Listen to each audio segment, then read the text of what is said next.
Hi hello friends, ఈరోజు పొద్దున్నే లేవగానే బయటికి చూస్తే చుట్టూ పొగమంచుతో అయితే కమ్మేసింది. మా ఊరు చూడండి ఏ విధంగా ఉందో, చుట్టూ పొగమంచుతో అయితే చాలా అందంగా కనిపిస్తుంది. మా ఊరు అందాన్ని చూసి మేమైతే అరటిగెల కోసం మా పొలంకి అయితే వచ్చేసాం.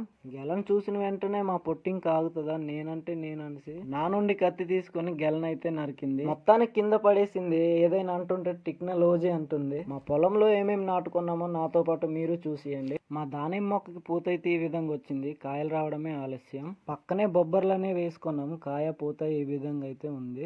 అంతేకాదు వీటిని తింటే ఆరోగ్యానికి చాలా మంచిది. ఉడకబెట్టుకున్న కూర వండుకున్న చాలా టేస్ట్గా అయితే ఉంటాయి. అంతేకాకుండా ఒలిసి తిని టేస్ట్ ఎలా ఉందో మీకైతే చెప్తాను. ఏ మందులు వాడకుండా మనం పండించేవి చాలా టేస్ట్గా అయితే ఉంటాయి. ఎందుకు చెట్టెక్కుతున్నాను అనుకుంటున్నారా?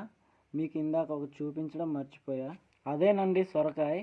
ఎండిన చెట్టు పైకి ఏ విధంగా పాకిందో మీరు చూడొచ్చు. చాలా పింజలు అయితే ఉన్నాయి. టైం అయితే 9 అయింది. నా బ్యాక్ సైడ్ చూడండి, పొగమంచు అలానే ఉంది. సన్ లైట్ అయితే ఇంకా రాలేదు. అలా చూస్తూ వెళ్తుంటే బీరపాదు అయితే కనిపించింది. ఇప్పుడైతే మనం హార్వెస్ట్ చేసుకుందాం. ఎన్ని కాయలు వచ్చాయో తర్వాత మీకు చెప్తాను. తెంపుతున్న కొద్దీ కాయలు అయితే కనిపిస్తున్నాయి.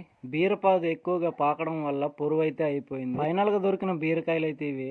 పక్కనే చిక్కుడుకాయలు అయితే వేసుకున్నాం. పక్కనే పసుపు మిరపకాయలు వేసుకున్నాం. పసుపు అయితే ఇప్పుడు పూత వస్తుంది. దీన్ని చూడగానే పాము అనుకున్నారు. పాము కాదు, బీరకాయ. ఇప్పుడైతే అల్లం మొక్కల దగ్గరకు అయితే వచ్చేసాం. మొక్కలు చూడండి ఎంత బాగున్నాయి. ఈ సంవత్సరం ఎక్కువ హార్వెస్ట్ చేస్తామేమో. మా పొట్టిది బీరకాయలు కట్టడానికి కుస్తీలు పడుతుంది. వీడియోస్ చూస్తున్నారు కానీ ఎవరు సబ్స్క్రైబ్ చేసుకోవట్లేదు. Please subscribe. Thank you.